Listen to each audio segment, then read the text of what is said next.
Evini iyi batkaç. Oy ularga bittilega yumurta vermegenler. Min anarga ettim. Oral sizle kuturalardılar. Mini de huya. Ularını kırgeç min bir tutturan bir. Şundan birle. İyice tertip. Anladın mı? Ey ekiyat satmayın de. Üsteler kayıttık yollar yokmuşlar bu taralar. Haman şeysi bu taralar. Şap katarsın. Uramlarını kıremegenler. Bu mince khayal bu çıkarga gerek. Var kız var. Babay.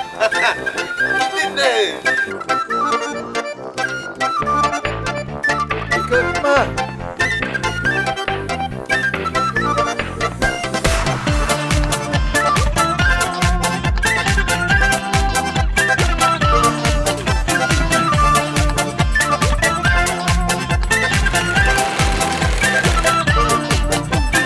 Yükten açsam kuzum bilmemişik düzüm Qabatlana ötken günlerim Şuluk sağlık sabah yumağın kır koydan Nige gerek mina bu bela Ellesinde mine oynap yürüdüğüm Dikşiresin günde eşimini Orıp iyiye koydan şeyde koynamadan İşte bunu uluyum şoma Ay ay ay ay Nişik yaşar biz Ay ay ay ay ay Yalnız yaşamak kolay Ay ay ay ay Nişik yaşar biz Ay ay ay ay ay Yalnız yaşamak kolay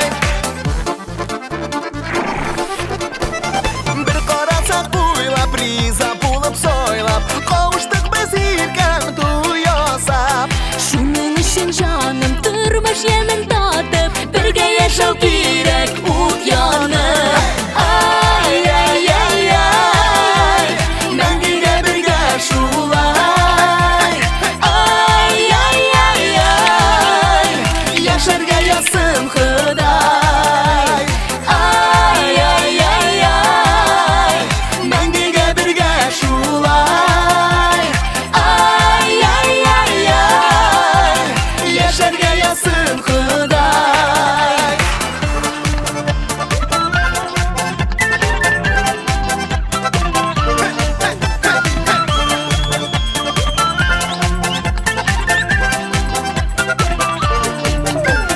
Ay ay ay ay Mengiga birga şulay Gabar çıkalım. Neyse kantarayı bir kuş edin.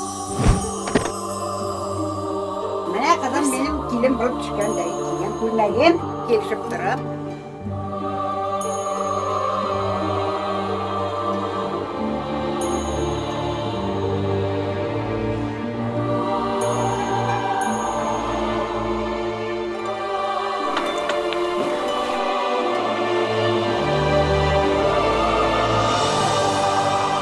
Evisi.